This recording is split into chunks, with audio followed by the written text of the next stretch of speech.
શિક્ષણ ક્રાંતિ સભાનું આયોજન જ્યારે કરવામાં આવ્યું છે ત્યારે આજ ખરેખર મને બહુ ગર્વ થાય છે અને આજે હું જોઈ રહ્યો છું અને મહેસૂસ પણ કરી રહ્યો છું કે જે શિક્ષણ બાબતમાં મેં ક્રાંતિ શબ્દનો ઉમેરો કર્યો છે એ ખરેખર આજ મને વ્યાજબી લાગે છે. ક્યારેક થોડા ચર્ચા થતી હતી કે શિક્ષણ કે સરસ્વતીમાં ક્રાંતિનો શબ્દ કેમ લાડવા સાહેબ, ત્યારે મારું મન કહેતું હતું કે નહીં, ખરેખર જે સમય જે પરિસ્થિતિ જે 21મી સદીની અંદર વિશ્વ જ્યારે પ્રગતિની હરણફાળ કરી રહ્યું છે ત્યારે આપણા સમાજના વિદ્યાર્થીઓ એની સાથે કદમ નથી મિલાવી શકતા.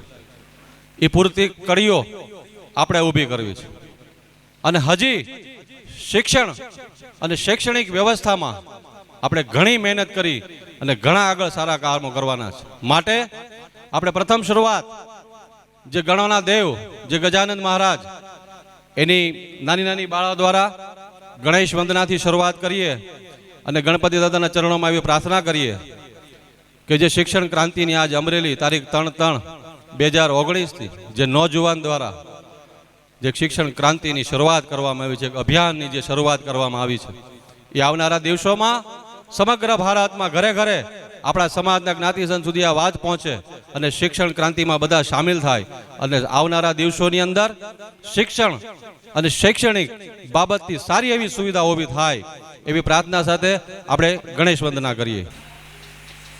આશીર્વાદ લીધા, એમની આરાધના કરી. હવે આપણી આસ્થા શ્રી આપા ગીગાના છત્રછાયામાં અને શામજી બાપુના આશીષથી આજ મોડા તો છીએ આપણે. 2 મહિનાના પ્રવાસ દરમિયાન અમને ખ્યાલ આવ્યો અને ઘણા વડીલો અને ઘણા આગેવાનો કીધું કે અમારી હાજરી હોય કે ન હોય, પણ જે કાર્ય થઈ રહ્યું છે અમે અમારી સ્થળેથી અને અમારી જગ્યાથી આમાં સાથે છીએ અને આવનારા દિવસોમાં અમે તમારી સાથે ગામે ગામ આ ક્રાંતિ માટે ફરવા તૈયાર છે. 20 વર્ષ મોડા છીએ આપણે શૈક્ષણિક વ્યવસ્થામાં. પણ જ્યારે આપા ગીગા અને શામજી બાપુએ આપણે પ્રેરણા આપી છે, જ્યારે જ્ઞાતિ મૈયા આપણને જાગૃતતાનો એક સમય આપ્યો છે, ત્યારે હવે સૌપ્રથમ આપણે માનનીય મહેમાન શ્રી દિલીપભાઈ કાચા, કેશુભાઈ લાડવા સાહેબ, સાવરકુંડલા ટ્રસ્ટી સાહેબ, ભદ્રેશભાઈ ચોટલિયા સાહેબ અને આપણે કાચા સાહેબ, ચૌહાણ સાહેબ, BK ચૌહાણ સાહેબ દ્વારા વડીલોના આશીર્વાદ લઈ અને આપણે દીપ પ્રાગટ્ય કરીએ. અને વડીલોને મારી વિનંતી અને નમ્ર અપીલને આશીર્વાદ સાથે આ દીપ પ્રાગટ્ય કરો. એવી ચેતના જગાવો કે શિક્ષણની ક્રાંતિ ઘરે ઘરે દીપક રૂપે પ્રગટે અને આવનારા દિવસોમાં આપણી જ્ઞાતિના વિદ્યાર્થીઓનું ભવિષ્ય ઉજળું બને અને ઘેર ઘેર વિકાસ, સુખ, સમૃદ્ધિનો સ્ત્રોત શરૂ થાય. મહેમાનશ્રીને વિનંતી દીપ પ્રાગટ્ય માટે પધારે.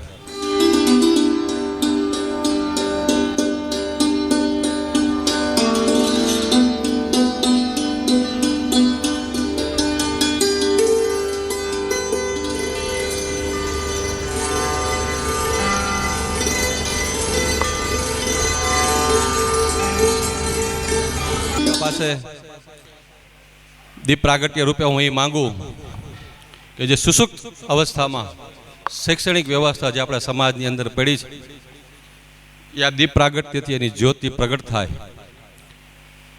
અને આપણા સમાજની અંદર શિક્ષણ ક્રાંતિ આવે. હવે પ્રોગ્રામને આગળ લઈ જતા માનવતા મહેમાનો જે આપણે બિલકુલ સત્ય અને 100% કહી શકીએ જેટલા બેઠા છે ને એ પૂર્ણ રીતે સમાજની અંદર શૈક્ષણિક ક્રાંતિ લાવવા માટે સક્ષમ છે અને કટિબદ્ધ છે, એની હાજરી અહીંયા ઉપસ્થિત છે. મહેમાનોનું સ્વાગત કરતી બાળાઓ સ્વાગત ગીત.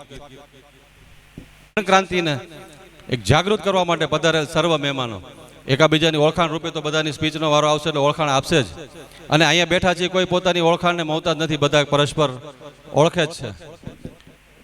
બોલ શ્રી આપા ગીગાની, બોલ શ્રી જ્ઞાતિ મૈયાની, બોલ શ્રી જ્ઞાતિ મૈયાની, બોલ શ્રી જ્ઞાતિ મૈયાની. 3 વખત મેં જ્ઞાતિ મૈયાની જય બોલાવી. અને ચૌહાણ સાહેબ જ્યારે પણ જ્ઞાતિનો સમાજનો પ્રસંગ હોય ત્યારે જ્ઞાતિ મૈયાની જય બોલાવવામાં અચૂક આવે છે, પણ ક્યારેય આપણે એના સ્વરૂપના દર્શન કર્યા નથી. આજે એક આ મંચ જે ઊભો કરવામાં આવ્યો છે એ ખરેખર એક જાગૃતિ અને ક્રાંતિ રૂપે છે. કાલ સવારે સોશિયલ મીડિયા અને યુટ્યુબ ને ફેસબુકથી જ્યારે સર્વ જ્ઞાતિજનો જોવે ત્યારે પ્રોગ્રામ વિશે વિચારે અને શિક્ષણ ક્રાંતિની અંદર એનો સાથ સહકાર આપે અને જ્ઞાતિના ભવિષ્ય ઉજળું થાય એ માટે મહેનત કરે. આજે આપણે કઈ રીતે જોઈ રહ્યા છીએ જ્ઞાતિ મૈયાનું રૂપ શું છે, એની વાસ્તવિકતા શું છે, એની ખરેખર હકીકત શું છે? આપણી માં જેને આપણે જ્ઞાતિ મૈયા કહીએ છીએ એની વ્યવસ્થા અને એની અવસ્થા શું છે? શું આવી અવસ્થા છે? મારી માં જેને આપણે જ્ઞાતિ મૈયા કહીએ છીએ એ આ અવસ્થામાં છે? કઈ અવસ્થામાં છે આપણે જાણવું જરૂરી બને છે. માતૃત્વ કોઈ મને બતાવે કે મને કોઈ શીખવાડે કે માતૃત્વના વિભાજન કઈ રીતે થાય, કઈ રીતે કરી શકાય. હું માનું છું ને એ વસ્તુ સ્વીકારું છું કે આજ મારા સમાજની અંદર સદ્ધરતા છે, માતૃત્વ ચમકે છે, ચાંદ સિતારાઓ, સુંદરતા તો છે જ, સંકલ્પ પણ છે, પણ કાળી સાડી કેમ છે? હું માફી ચાહું છું સર્વ મહેમાનોને કે આજ મેં મારી માને કાળી સાડીની મેં રૂપ કાળી સાડીમાં એને મેં આજ સ્ટેજ ઉપર બોલાવ્યા છે. પણ આ રૂપ શું સૂચવે છે, શું કહે છે આપણને? આપણી માં ક્યાંક તો હું ને તુંમાં વેચાઈ તો નથી રહી ને. જ્યારે કોઈ માને ઘણા સંતાનો હોય ને એક સંતાન જ્યારે પહોંચતો હોય અને બધી રીતે સક્ષમ હોય, એ બધી રીતે એની વ્યવસ્થા કે એની પેઢીનું જ્યારે વ્યવસ્થા કરતો હોય, અને બીજો ભાઈ જ્યારે નબળો હોય અને જેના સંતાનો માટે શૈક્ષણિક વ્યવસ્થા ના કરી શકતા હોય, ત્યારે એ માં જે સદ્ધર છોકરા છે ને એની ખુશી કરતા જે બાળક છે ને એ નિર્ધન છે, જે અસહાય છે, એના દુઃખમાં વધારે હોય. એ આ રૂપ છે. આ એ રૂપ છે કે જ્યાં સરમુખત્યારશાહીનો શિકાર આપણી માં બની રહી છે, જ્યાં માં ના નામે આપણે પોતપોતાના વાડાઓ અને પોતપોતાની એક વ્યવસ્થા ઊભી કરી રહ્યા છે. આ માને કદાચ આજે એ દુઃખ છે. જ્યારે માં છે, જ્યારે સમગ્ર સૃષ્ટિની અંદર આપણી જ્ઞાતિ માને જ્યારે આપણે પ્રકાશિત કે ઉજળી કરવાની હોય, ત્યારે આપણે વ્યક્તિગત કે આપણા વ્યક્તિગત નિયમોના આધીન જ્યારે થઈએ છીએ ત્યારે માં દુઃખી છે. બહુ સમજવા જેવી બાબત છે. એક આભા હોય છે. શું છે જ્ઞાતિ મૈયાનું રૂપ? શું છે? કોઈ તો મને કહે એક આભા છે, જેના થકી આપણે વિશ્વની અંદર આપણી જ્ઞાતિની હિસાબે, આપણી જ્ઞાતિ માને હિસાબે વિશ્વની અંદર આપણી ઓળખ હોય છે. બીજા રાજ્યોથી માંડીને હરેક દેશોમાં, આખા વિશ્વમાં શાસ્ત્રોથી લઈને આભા છે, રૂપ નથી.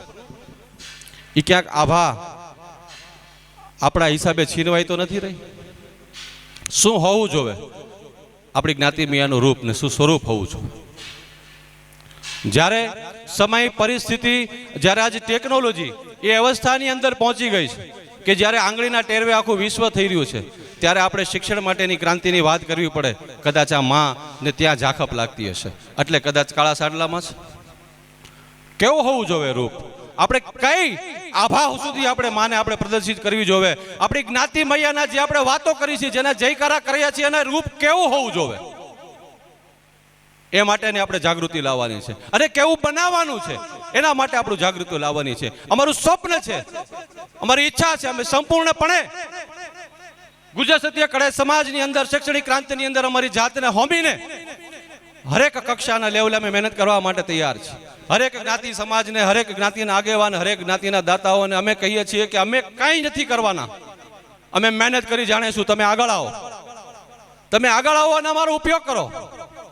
અમે પણ એ પરિસ્થિતિની અંદરથી નીકળી ચૂક્યા છે કે શિક્ષણની પૂરી વ્યવસ્થા અમને અમારી જુવાનીમાં અમારા અભ્યાસક્રમ પ્રમાણે જ્યારે અમને નથી મળી ત્યારે અમે કેવી તકલીફ ભોગવી છે. આજે અમે ક્યાં હોત અને આજ ક્યાં છીએ. કેવું રૂપ સંચાર કરવું જોઈએ જ્ઞાતિ મૈયાનું? એક વિભાજિતતા નહીં, બે ભાઈઓમાં ભાગ નહીં, એ તું કરતો જ સાચું ને હું કરું તો એ જ સાચું, કે કોઈ નીચો નહીં, કોઈ ઉપર નહીં, કોઈ આગળ નહીં, કોઈ પાછળ નહીં, કોઈ અવ્યવસ્થા નહીં, પોતપોતાના ક્ષેત્રની અંદર મહાનતા નહીં. સર્વ મળીને આપણા સમાજની અંદર મહાનતા લાવીએ, સર્વ મળીને આપણી માને ઉજળી કરીએ. કેવી ઉજળી કરીએ? આવી ઉજળી કરીએ. હરેક મંચ ઉપરથી મારી માં, જેને હું મારી નાત, મારી માં ગણું છું, એ મારી માં પોતાના દીકરાઓના તમામ પ્રકારના સુખથી સંપન્ન હોવી જોઈએ. જે સંપૂર્ણપણે સદ્ધરતા તો હોય. આપણા બાળકને જ્યારે આપણે સોનાની બોલપેન આપવાની ક્ષમતા ધરાવી લેશું, આપણા બાળકોને આજે આપણે સોનાની પેન આપી શકીએ એની ક્ષમતા આપણા સમાજની અંદર છે, પણ એને શું લખવું એ આપણે હજી સુધી નથી પહોંચાડી શક્યા. આ બે એક વિડંબણા છે. એ વિડંબણા પૂરી કરીને આપણે ઉજળી કરવાની છે. આજે જ્યારે તમામ પ્રકારના, તમામ જ્ઞાતિના, તમામ સમાજોની અંદરથી જ્યારે કહેવાય કે deputy collector, collector, SP, superintendent, એક ઉચ્ચ કક્ષાના ક્લાસ 1 અધિકારીઓ જ્યારે હરેક સમાજના ઉપરી આવી રહ્યા છે, ત્યારે આપણે પણ આપણા સમાજની અંદરથી આપણા વિદ્યાર્થીઓ આ કક્ષાએ પહોંચે અને ઈ કક્ષાનો અને ઈ હારમાળા તૈયાર થાય એવી જે સુંદર અને જેને કહેવાય સદ્ધરતાની હારમાળા આ માના ગળામાં હોવી જોઈએ. પુસ્તક વાંચન, ધર્મ ગ્રંથ, ઘરેણા, એની ચમક, એની આભા આપણને ઉજળી કરશે. ઇતિહાસ સાક્ષી પૂરે છે કે કોઈ એક વ્યક્તિત્વ કે કોઈ એક વ્યક્તિ સમાજમાં જ્યારે એનું સર્વસ્વ સ્થાપવાની કોશિશ કરી છે ત્યારે એનો નાશ થયો છે. સિકંદર આપણી સામે ઉપસ્થિત છે એક ઉદાહરણ તરીકે. સૌની સાથે મળીને એક વિષય ઉપર જ્યારે આપણે કામ કરીશું ત્યારે મને પૂરેપૂરો વિશ્વાસ દેખાઈ રહ્યું છે. મને કદાચ હું નાના મોટે બહુ મોટી વાત કરું, મેં અનુભવી છે તકલીફ. હું જ્યારે મારા અભ્યાસક્રમમાં હતો ત્યારે ભારત લેવલે હું ફાયરિંગમાં પ્રથમ આવ્યો હતો. જ્યારે વાજપેયી સાહેબ વડાપ્રધાન હતા ત્યારે મેં ઘણા ક્ષેત્રની અંદર કામ કર્યું છે, પણ એક લેવલ સુધી પહોંચવાની અંદર જે ક્ષમતા અને અભ્યાસક્રમની વ્યવસ્થા હતી કે હું ત્યાં સુધી પણ કહેતા નથી શરમાતો, ત્યારે મારા બાપ આપે ફી ભરવાના પૈસા નહોતા. અને ત્યારે અમને કહેતા બેટા કામે લાગી જાઓ, બસ ઘણું થઈ ગયું, વાંચતા લખતા આવડી ગયું, તમને બહાર ગામ જવું હોય ને એસટી નું બોર્ડ વાંચતા આવડે એટલું બહુ થઈ ગયું, હવે આપણી આગળ ક્ષમતા નથી, ઘર ચલાવો તમારો અભ્યાસ ચલાવો. ત્યારે નક્કી કરવા માટે અભ્યાસ છોડવો પડ્યો હતો. ત્યારે દુઃખ તો ઘણું થયું હતું, પણ મનમાં એ સંકલ્પ કર્યો હતો કે આજે નહીં, આપા ગીગા જ્યારે સારા દિવસો દેખાડે, જ્યારે ભક્કમતા આપે, જ્યારે સક્ષમ આપે, જ્યારે જ્ઞાનિત કરે, ત્યારે જરૂર શિક્ષણ બાબતે આપણા સમાજ માટે કામ કરીશું. એની આ પહેલ છે, એની આ ક્રાંતિની પહેલ છે. અને હું આશા રાખું છું કે આપા ગીગાના આશીર્વાદથી, શામજી બાપુના આશીર્વાદથી એક ફોટો છે મને બહુ ગમે છે. હમણાં અમે શ્રી દિલીપભાઈ શ્યામ સત્સંગ ભવન પાઠોત્સવનો જ્યારે ઉત્સવ કર્યો ત્યારે મુંબઈ ગયા હતા. હું વર્ષોથી ફોટાને જોઉં છું કે શામજી બાપુ બેઠા છે, એની આગળ પુસ્તક ખુલ્લું છે. એ શ્યામ સત્સંગ ભવનમાં ફોટો મોટો લગાડવામાં આવ્યો હતો અને ત્યાં મારી આંખના ખૂણા ભીના થયા હતા કે એક સંત એ પણ વાંચી જાણે છે આપણા ચરિત્રને. આપણે સંતના આશીર્વાદને સાચા ક્યારે કરીશું? એક નહીં, બે નહીં, હજારો હાથ છે આપણા આસ્થાના કેન્દ્રના આપણી ઉપર, છતાંય આપણે શિક્ષણ બાબતમાં ક્યારે જાગૃત થશું? હું સક્ષમ છું, હું મારી દીકરીને ભણાવી જાણું છું, એને સારી વ્યવસ્થા કરાવીશ, ત્યાં સુધી સીમિત રાખવું આ વાત વ્યાજબી છે? સમાજ તરફની મારી કોઈ ફરજ ખરી? શું વ્યવસ્થા ઊભી કરવી એની ચર્ચા માટે આ શિક્ષણ ક્રાંતિ સભાની આજ આયોજન કરવામાં આવ્યું છે. આગળ આપણે ચર્ચાઓ કરીએ, આપણા પ્રોગ્રામને આગળ વધારીએ એ પહેલા જે સ્વાગત ગીતમાં અને ગણેશ વંદનામાં જે બાળાઓ હતી એને હું વિનંતી કરું કે તેઓ સ્ટેજ પર પધારે, જેથી આપણે એમને એની જે કાર્ય કર્યું છે એના માટે સન્માનિત કરી શકીએ. એણે જે આપણને એક ઉર્જા અને આપણા ગણેશને બેસાડ્યા છે એના માટે આપણે એને ભેટ સોગાદ આપી શકીએ. એ માટે દરેક બાળાઓને હું વિનંતી કરું કે આવો, આ સ્ટેજ તમારું છે.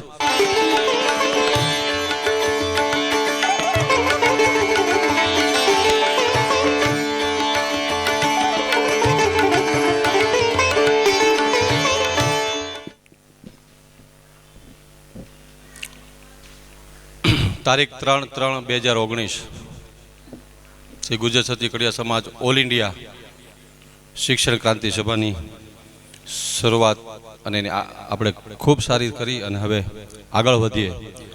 જે સંશોધન દરમિયાન અને જે શિક્ષણની સુવ્યવસ્થા ઊભી આપણે કરી શકીએ એના અનુસંધાને થોડા મુદ્દાઓ અમે નોંધ્યા છે, જેના વડીલોને અમે જણાવીએ છીએ. એની ઉપર આપણે ચર્ચા વિમર્શ કરીએ અને કઈ રીતે આપણે વ્યવસ્થા આગળ કરવી, હરેક મુદ્દા ઉપર આપણે આવશું. અને મહેમાનોને પણ આપણે વ્યવસ્થા છે અહીંયા કે ચર્ચા વિમર્શ જ પૂરી કરવી છે. કોઈ પણને જે મહેમાનો છે એમાંથી કાંઈ પણ કેવું હોય તો કહી શકે છે અને એ માટે જ આપણે અહીં ભેગા થયા છે. આજે કદાચ હું અહીંયાથી શિક્ષણ વિશે બોલી રહ્યું છું કે શિક્ષણ ક્રાંતિ વિશે બોલી રહ્યું છું, તમે સાંભળો છો, એ માટે હું અહીંયા નથી ઊભો. મારો ઉદ્દેશ છે કે આ શરૂઆત થાય એમાં તમારો અને મારો બેનો ભાવ એક જ છે, સમાજનો વિકાસ, સમાજનો જેને કહેવાય પૂરી સંપૂર્ણ રીતે શિક્ષણ વ્યવસ્થા ઊભી થાય એ હેતુ જ છે. ફક્ત ખાલી એટલો છે કે હું અહીંયાથી એક મુદ્દાઓની રજૂઆત કરું છું.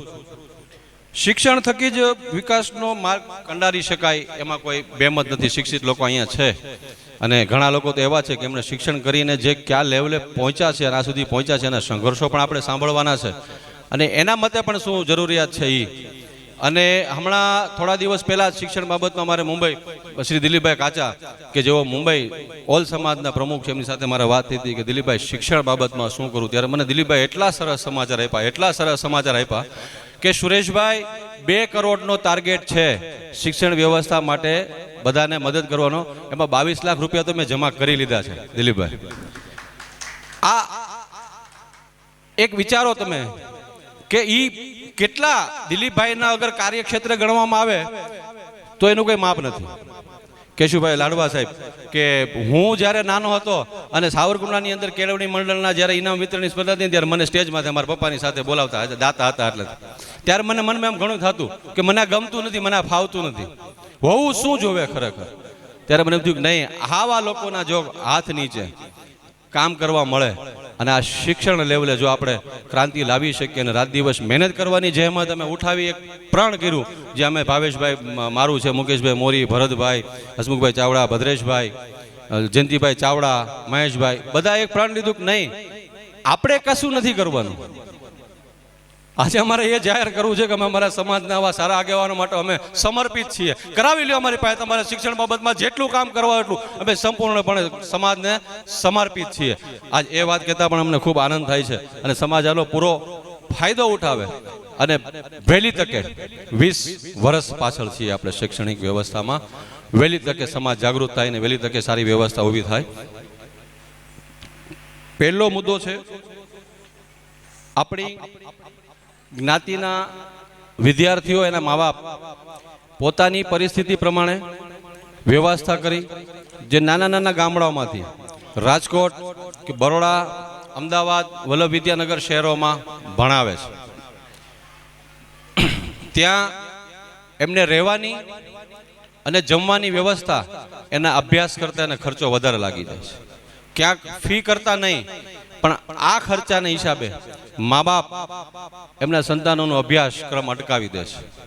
એના માટેનો પહેલો મુદ્દો છે કે છાત્રાલયોની વ્યવસ્થા કરવી કે જ્યાં આપણા સમાજના વિદ્યાર્થીઓ, દીકરીઓ, દીકરાઓ રહી શકે, એનો અભ્યાસક્રમ પૂરો કરી શકે ત્યાં સુધી એ જમવાની ને રહેવાની વ્યવસ્થા થાય. એ વ્યવસ્થાની જરૂરિયાત મુખ્ય કયા શહેરોમાં છે એની આજે આપણે ચર્ચા કરીએ અને કયા શહેરોની અંદર પ્રથમતા આપવી અને પહેલા કરવી એ એક મુદ્દો છે. બીજો મુદ્દો એ છે કે આજે સરકારશ્રી તરફથી શિક્ષણની યોજનાઓ ઘણી છે. આપણે ક્યાંય ને ક્યાંય પૂરી યોજનાઓનો પૂરો લાભ લઈ શકતા નથી, એ સ્પષ્ટ છે, મેં જોયું છે, અનુભવ્યું છે. તો આપણે એક એવી વ્યવસ્થા ઊભી કરીએ કે સરકારશ્રી તરફથી શિક્ષિત લોકો જે છે એ સરકારશ્રી તરફથી પૂરી યોજનાનો પૂરો લાભ લઈ સરળ રીતે આપણા સમાજના વિદ્યાર્થીઓને મળે એવી વ્યવસ્થા ઊભી કરીએ.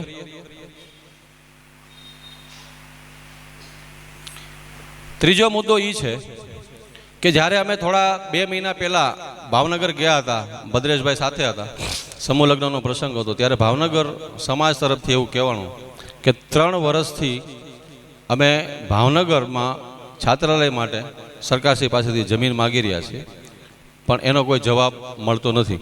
એની અંદર કામગીરી ચાલુ છે, ભદ્રેશભાઈ કરી રહ્યા છે, પૂરી એણે ઝુંબેશ ઉપાડી છે. ટૂંક સમયની અંદર આપણે સારું પરિણામ મળશે. ત્યારે જ્યારે સરકારશ્રીની અંદર સંશોધન કર્યું ત્યારે અમને એવું જાણવા મળ્યું કે સરકાર તમારા સમાજને એક નહીં પણ 4 સેન્ટરોમાં જગ્યા આપવા માટે તૈયાર છે. તમે તમારું માળખું, તમારી વ્યવસ્થા બનાવીને આપો. તો એ 4 શહેરોની અંદર એક સંસ્થા બનાવી 4 શહેરો માટે જમીનની માગણી કરવી, કેળવણી માટેની વ્યવસ્થા કરવી. શિક્ષણ સાથે કેળવણી પણ અત્યંત જરૂરી છે. આજે પણ હું અનુભવું છું ઘણી જગ્યાએ મોટા મોટા ફંક્શનની અંદર જ્યારે સ્ટેજ ઉપરથી પ્રવચનો થતા હોય ત્યારે એમાં શિક્ષિતતા અને કેળવણીનો અભાવ દેખાય છે. મેં અનુભવ્યું છે. ક્યાંક એ તો આપણા પગ બાંધી રહ્યું છે. વિભાજિતતા સમાજની અંદર તો થવી જ ન જોવે. અને ક્યારે થશે પણ નહીં. તો કેળવણી વ્યવસ્થા ઊભી કરવી. કેળવણી વ્યવસ્થાની અંદર બેઝિક કોમ્પ્યુટર ક્લાસીસથી લઈ અને દીકરીઓ માટેની એક એ પણ કેળવણી કે એ પોતે પણ સક્ષમ બને એના પગ ઉપર એવી બધી બ્યુટી પાર્લર ક્લાસીસથી માંડીને, મહેંદી ક્લાસીસથી માંડીને, સીવણ ક્લાસીસ માંડીને, આ બધાની અંદર સરકાર શ્રી પૂરેપૂરો શ્રમ અને ધન આપે છે, જેનો આપણે પૂરો લાભ લેવો. કેળવણી વ્યવસ્થા એક એવી વ્યવસ્થા છે સાહેબ કે હમણાં મેં જે પ્રમાણે વાત કરી ત્યારે આપણે સધરતા તો છે એમાં ના નહીં, આપણે આપણા બાળકને સોનાની પેન આપણે ખરીદીને આપી દઈએ, પણ એ લક્ષ્ય શું, કેવું લક્ષ્ય, એ વિડંબણા ન રહે એ માટે પણ શિક્ષણ સાથે કેળવણી વ્યવસ્થા ઊભી થાય, એક સભ્યતા ઊભી થાય. આપણો સમાજ વર્ષોથી એક સુવાળો સમાજ તરીકેની છાપ ધરાવે છે. જો એની અંદર શિક્ષિતતા અને પૂર્ણ કેળવણી આપે તો મને વિશ્વાસ છે કે વિશ્વની અંદર આપણી નોંધ લેવાય જ. સાથે આ બધું ત્યારે પોસિબલ છે કે જ્યારે ઓલ ઇન્ડિયા એજ્યુકેશન કમિટી કે ઓલ ઇન્ડિયા શિક્ષણ સમિતિનું આપણી પાસે ટ્રસ્ટ હોય. સરકારશ્રીની અંદર આપણે કોઈ પણ જાતની રજૂઆત કરવામાં આપણી સાથે એક બંધારણ જોઈએ. એ બંધારણની વ્યવસ્થા કરવી. વડીલો બેઠા છે અને એ કમિટીની રચના થાય ટૂંકા ગાળામાં, અને એ કમિટી દ્વારા એના બેઝ ઉપર, એ બંધારણના બેઝ ઉપર, એ ટ્રસ્ટ રજિસ્ટરના બેઝ ઉપર આપણે સરકારશ્રી પાસેથી આપણા સમાજના ઉજળા ભવિષ્ય માટે માગણીઓ કરી શકીએ.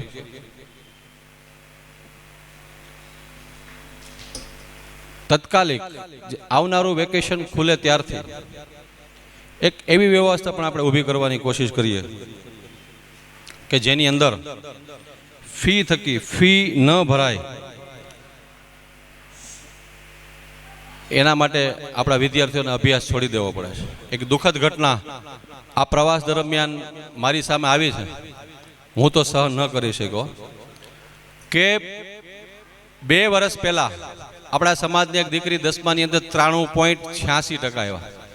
દિલીપભાઈ, 93.86% સાયન્સનો સબ્જેક્ટ. એના પપ્પાની MBBS બનાવવાની ગણતરી, અને એના પપ્પા હતા એ એડવોકેટ હતા.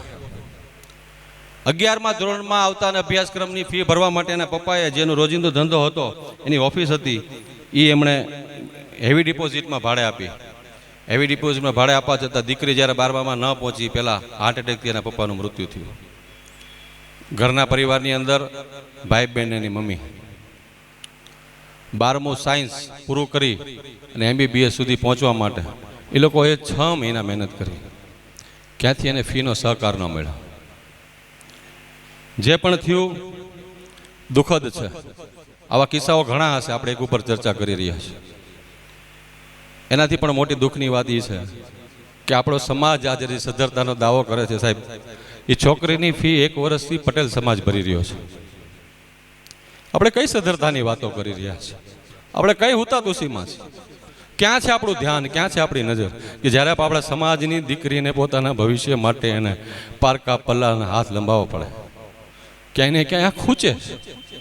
શિક્ષણ ક્રાંતિ શબ્દ એમને નથી આપ્યો. આવી પણ એક વ્યવસ્થા ઊભી કરવામાં આવે. હું મારા પોતાના સંતાનો માટે નહીં, પણ મારા સમાજના સંતાનો માટેનો પણ એક ભાગ મારી કમાણીમાંથી કાઢું. એક વચન, એક સંકલ્પ હરેક જ્ઞાતિ જનનો હોવો જોઈએ. આવા એક કિસ્સા છે, આવા ઘણા કિસ્સાઓ છે. એક કિસ્સો આપું તો મુકેશ મોરી આપણા સમાજનો પહેલો કલેક્ટર હોત. જ્યારે એની ફાઇનલ એક્ઝામ ફાઇનલ કરી અને મૈસૂરની અંદર જ્યારે એને એડમિશન માટે ફી ભરવાની વાત આવી, ત્યારે એના પપ્પા વેલ્ડિંગનું કામ કરતા હતા. ફીનું એમાઉન્ટ એવડું મોટું હતું, ત્યારે કેટેગરી પ્રમાણે નહોતી. એક આંકડા બોલાતા હતા કલેક્ટરની સીટ માટે, ત્યારે એમાઉન્ટ એની પાસે નહોતું. ત્યારે ઘણા પગ હોંકોળ્યા, ઘણો રેખડા, પણ એ અમાઉન્ટ ભેગું ન થયું. છેવટે એને એના પપ્પાનો ધંધો સ્વીકારવો પડ્યો. આ હવે ના બને, બની ગયું, થઈ ગયું, જે એને આપણે ભૂલીએ. પણ યાદ જે જોરથી ને શોરથી ને 2 મહિનાથી સતત મહેનત કરે છે કે જે મારી સાથે થયું એ સમાજના કોઈ સંતાન માટે ન થાય, વ્યવસ્થા માટે આપણે શું કરવું? આ ક્રાંતિ કોઈ એકથી નહીં થાય. સર્વ સમાજ આ વસ્તુની નોંધ લે. કોઈ એક વ્યક્તિની આશાએ ક્યારે પણ સમાજનો વિકાસ નહીં થાય, શક્ય જ નથી. સમાજનો વિકાસ, શિક્ષણ ક્રાંતિ અને શિક્ષણની પૂર્ણ વ્યવસ્થા કરવા માટે સમાજના હરેક જ્ઞાતિજનને જાગવું પડશે, સમાજના હરેક જ્ઞાતિજનને સંકલ્પ લેવો પડશે, સમાજના હરેક જ્ઞાતિજનને મેદાનમાં આવવું પડશે. થઈ ગયું, મારા છોકરા ભણી ગયા કે અમારી વ્યવસ્થા થઈ ગઈ, ત્યાં સુધી તમારી જાતને સીમિત નહીં રાખો, સમાજને તમારી જરૂર છે. આજ મને ખૂબ આનંદ થયો. કાચા સાહેબ થોડા દિવસ પહેલાં મારે વાત થઈ, જેવો આજે જેટકોમમાં કાર્યપાલક ઇજનેર છે. મેં કીધું સાહેબ તમે જે પરિસ્થિતિમાંથી નીકળ્યા ને અમારે તમારો અભિપ્રાય જોઈએ છે. ત્યારે કાચા સાહેબે મને ટૂંકમાં એટલું જ કીધું કે હું કહીશ અને શિક્ષણ બાબતમાં મને રસ છે, હું મારી પૂરતી મહેનત આપીશ.